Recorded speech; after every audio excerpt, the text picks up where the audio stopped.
Welcome dear friends. Today we explain class 10th lesson 3rd from the diary of Anne Frank. तो from lesson 4 है ये. तो from the diary of Anne Frank. तो this lesson is written by Anne Frank, a child girl of 13 years.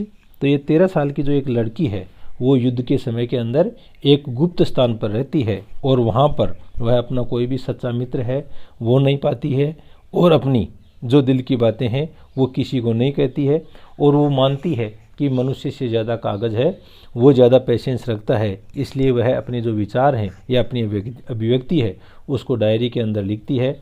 और उसका मानना है कि ये 13 साल की जो बच्ची की लिखी हुई जो डायरी है उसके ऊपर कोई भी व्यक्ति ध्यान नहीं देगा, लेकिन बाद में मालूम चला कि उसकी मृत्यु के बाद में उसकी जो डायरी है उसको विश्व की कई भाषाओं के अंदर पब्लिश किया गया और काफ़ी लोगों ने उसको पढ़ा।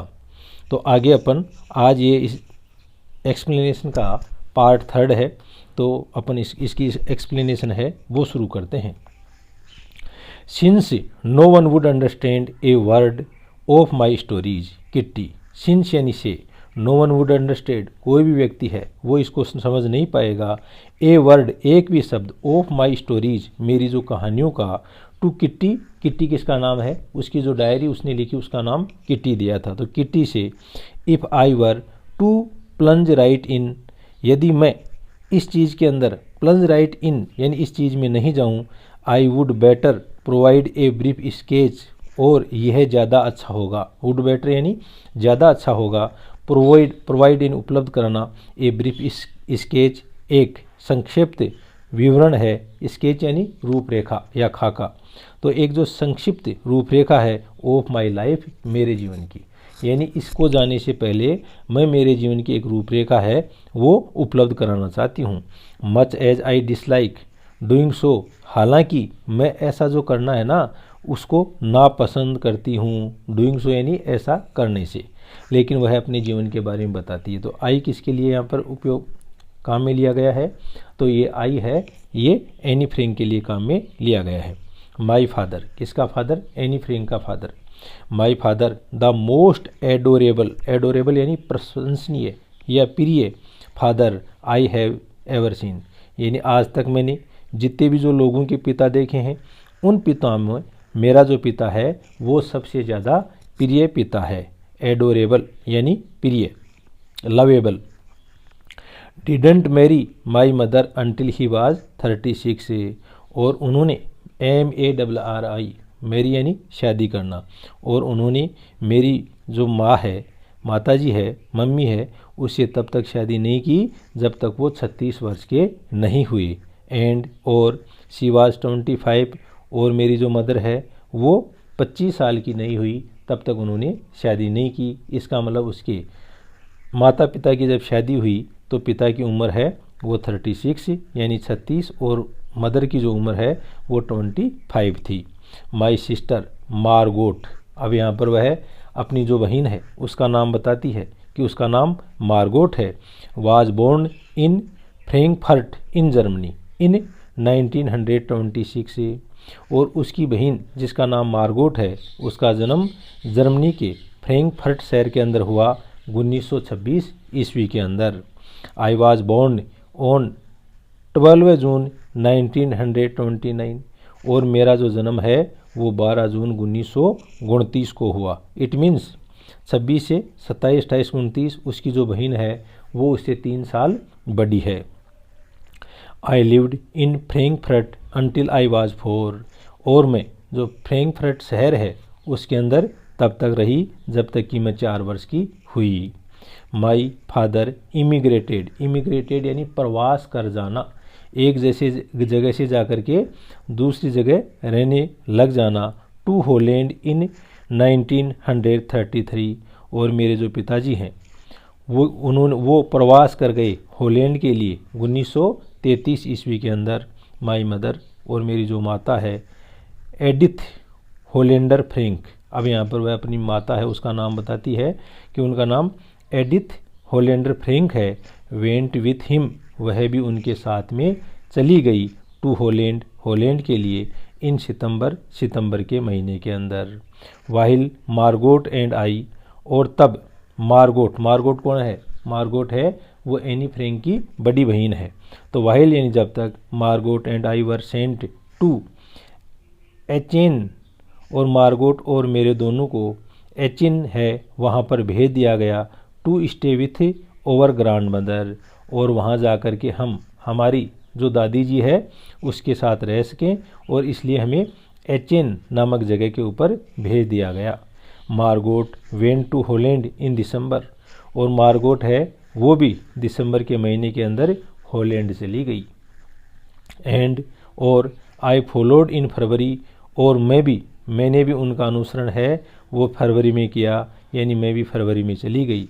When I was plunked down on the table, और उसी समय मेरे को प्लंक्ड डाउन यानी पटक दिया गया, ऑन द टेबल के ऊपर, as a birthday present for Margot, एक बर्थडे प्रेजेंट यानी शादी के उपहार के रूप में, जन्मदिन के उपहार के रूप में, फॉर मार्गोट के लिए। I started right away at the Montessori nursery school, और आई स्टार्टेड राइट अवे, और इसके बाद में मैंने शुरू किया, कहाँ पर? At the Montessori nursery school है वहाँ से मैंने शुरू किया। I stayed there until I was 6, और मैं वहाँ पर रुकी जब तक मैं 6 वर्ष की हो गई। तो जब तक मैं 6 वर्ष की रही तो मैं कहाँ रुकी? मोंटेंसरी नर्सरी स्कूल के अंदर। एट विच टाइम, और उस समय तक I started in the first form, और तब तक मैं फर्स्ट फॉरम यानी फर्स्ट जो क्लास है उसको मैं शुरू कर चुकी थी, यानी वह 6 साल की थी तो उसने पहली कक्षा शुरू कर चुकी थी। In the 6th form my teacher was mistress Kuperus, और जब 6th यानी जब मैं 6वीं क्लास के अंदर थी, फ्रॉम माई टीचर, तो उस समय मेरा जो अध्यापक है वाज मिसेज कुप्रिस, तो वो मिसेज कुप्रिस थी, मिस्ट्रेस कुप्रिस थी। द हेड मिस्ट्रेस, और वह प्रधानाध्यापिका भी थी। मिसेज कुप्रिस है वो प्रधानाध्यापिका भी थी। At the end of the year, और वर्ष के अंत में, and the end of year यानी वर्ष के अंत में, we were both in tears, हम दोनों हैं वो आंसू के अंदर भर गए। बोथ इन टीयर्स यानी आंसू में भर गए। एज जैसे ही we said a heart breaking farewell, जब हम लोगों ने कहा हार्ट ब्रेकिंग यानी दिल तोड़ने वाला, दिल को रुलाने वाला, हार्ट ब्रेकिंग।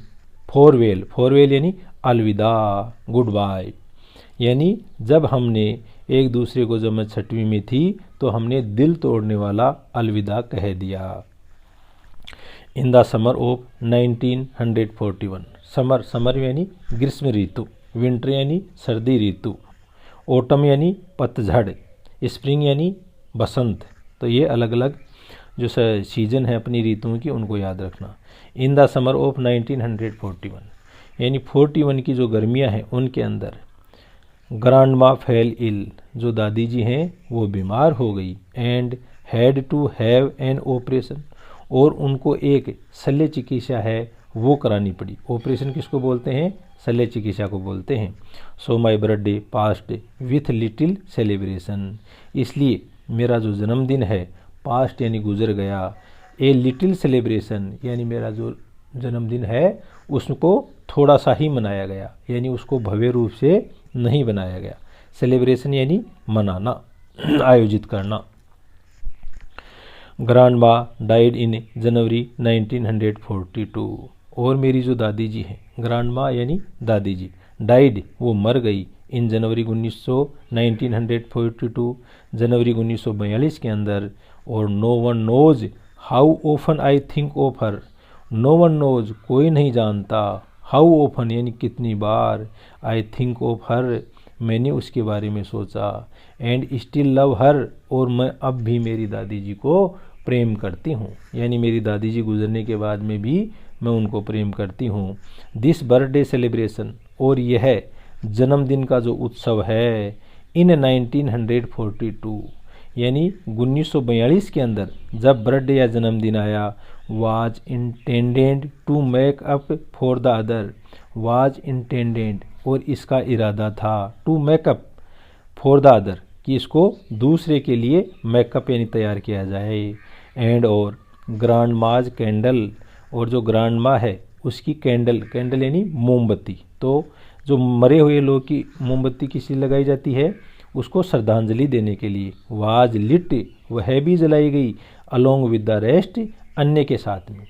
तो एक तो जो कैंडल वहाँ पर किसकी थी, एक तो कैंडल है वो जन्मदिन की थी और जन्मदिन के साथ में ही जो ग्रांड माँ है उसकी कैंडल है वो भी जलाई गई। इसका मतलब है कि जो लेखिका एनी फ्रैंक है वह अपनी दादी से अकूत प्रेम करती थी, बहुत ज़्यादा प्रेम करती थी और मरने के बाद में भी उसको भावपूर्ण श्रद्धांजलि दी जा रही है। द फोर ऑफ अस, हम चार में से आर स्टिल डूइंग वेल, वो अब भी अच्छा कर रहे हैं। एंड और दैट ब्रिंग्स, और ये सब चीज़ें लेकर के आती हैं मी मेरे लिए, to the present date of 20 June 1942, और ये सारी चीज़ें आज की जो तारीख 20 जून 1942 है उसमें लेकर के आती हैं। एंड और द सोलमन डेडिकेशन, सोलमन यानी गंभीर, डेडिकेशन यानी समर्पण, ओ माई डायरी, और इस प्रकार से मेरी जो डायरी है उसके प्रति जो बहुत ज़्यादा समर्पण है वो ये सारी चीज़ें दर्शाती हैं।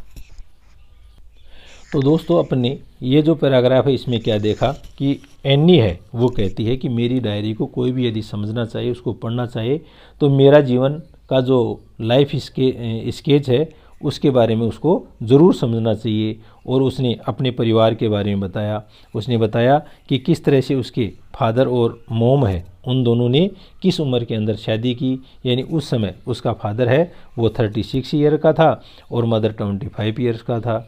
उसके बाद में उसकी बड़ी बहन मार्गोट है उसका जन्म हुआ, उसके 3 साल बाद में एनी स्वयं का जन्म होता है, और किस तरह से उसके मदर और फादर हैं वो दोनों हॉलैंड चले जाते हैं और वहाँ जा कर के रहने लग जाते हैं, और उसको और उसकी बहन दोनों को उसकी दादी के पास में छोड़ दिया जाता है।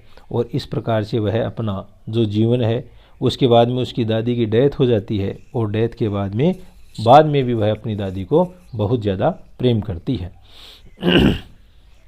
इसी के आधार पर कुछ ओरल कॉम्प्रिहेंशन क्वेश्चन हैं, उनको अपन को चेक करना है। Why does any provide a brief sketch of her life, यानी एनी है अपने जीवन का जो ब्रीफ स्केच या संक्षिप्त विवरण है वो क्यों दिया। तो इसका क्या कारण था कि जिससे कि जो व्यक्ति उसकी डायरी को पढ़े उसको अच्छी तरह से समझ सके। तो इसका आंसर हो जाएगा Anne provides a brief sketch of her life so that everybody can understand every word of her stories written to Kitty, यानी किट्टी के अंदर जो भी शब्द वह लिख रही है वो सारे पढ़ने वाले को समझ में आ जाएं, इसलिए वह अपनी जीवन की एक ब्रीफ स्केच है वो पहले बताती है। नेक्स्ट क्वेश्चन है what tells you that any loved her grand mother, आपको कौन सी चीज़ ये बताती है कि एनी है वो अपनी ग्रैंड मदर को सबसे ज़्यादा प्रेम करती है। तो इसकी 3-4 बातें हैं। सबसे पहले तो जब वह बीमार हो गई तो उसका बर्थडे है वो एक हल्के रूप में मनाया गया। दूसरा, जब उसकी दादी जी है वो ख़त्म हो गई तो ख़त्म होने के बाद में भी वह उसको बहुत ज़्यादा मिस करती थी, और जब अगला जन्मदिन 1942 में आया तो उसकी जन्मदिन की कैंडल के साथ में उसकी दादी जी की कैंडल है वो भी जलाएगी। तो इस वृत्तांत से अपन को मालूम चलता है कि एनी है वो अपनी दादी को बहुत ज़्यादा प्रेम करती थी। तो इसको अपन कैसे लिखेंगे, Annie's birthday past when with little celebration, any का जो बर्थडे है वो गुजरा जिसमें उसको हल्का सा मनाया गया। व्हेन ग्रांडमा, जब उसकी दादी है ना वो फेल इल इन 1941, जब वह 1941 में बीमार हो गई। ऑन एनीज बर्थडे इन 1942, और जब एनी का 1942 के अंदर जो बर्थडे आया उसके अंदर grandma's candle was also lit along with the rest, जो अन्य कैंडल्स या मोमबत्ती हैं उनके साथ में ग्रांडमा है उसकी मोमबत्ती है वो भी जलाई गई। दीज इवेंट्स टेल्स अस, ये जो क्षण हैं ये बताते हैं that any loved her grand mother, कि एनी है वो अपनी दादी जी को प्रेम करती थी। तो थैंक यू दोस्तों, आज के इस लेसन में इतना ही, और जो नेक्स्ट लेसन है उसके अंदर अपन आगे का एक्सप्लेनेशन करेंगे। Thank you.